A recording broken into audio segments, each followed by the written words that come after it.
ළමයි අපි හැමෝම දන්න කාරණාවක් තමයි රටවල් දෙකක ප්‍රශ්නයක් තියෙනවා මේ දවස්වල නැගලම යන කේස් එක තමයි මේ යුද්ධ කේස් එක. ඉතින් මේකෙත් මම දැක්කා සමහර වීඩියෝස් වල කමෙන්ට්ස් වලින් ෆයිට් එකක් යනවා ලංකාවේ කොටසක් ඉරානයේ පැත්තට ලංකාවේ තව කොටසක් ඊශ්‍රායලයේ පැත්තට.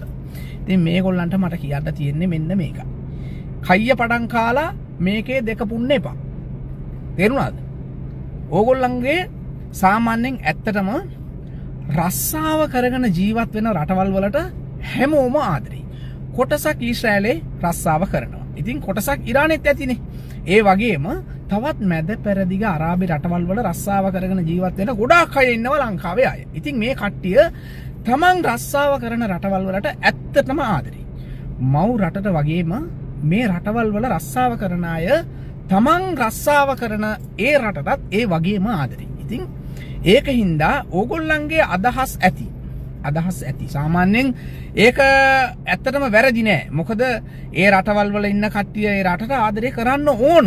ඒකනේ සාමාන්‍යයෙන් නේද? ඉතින් ඒක සාමාන්‍යයෙන් වෙන්න ඕන දෙයක්. ඉතින් එහෙමයි කියලා මෙව්වල කුණු හරපෙන් බැනගන්න. එකින් එකාට පරුස වචන වලින් බැනවදින්න. ඉතින් මේවෙන් ඇති ප්‍රයෝජනයක් නෑ. ඇයි ඉතින් ඕගොල්ලන් ලේ පුච්ච ගන්න මේ වගේ වැඩ කරලා? ඉතින් මේක නවත්තන්න. සාමාන්‍යයෙන් ඇත්තටම සෑහෙන ප්‍රශ්න වලට තමයි මූණ දීගන්න වෙන්නේ මේ ඉස්සරහට. මේකෙන් කොහොමද ගැලවෙන්නේ? ලංකාවේ ඉන්න අයට මොනවා වෙයිද? ලංකාවේ ඉන්න අයට මොනවා වෙයිද? මේ රටවල් වල ඉන්න මිනිස්සු නැවත ලංකාවට යන්න වුණොත් මෙන්න මේවා ගැන පොඩ්ඩක් හිතන්න.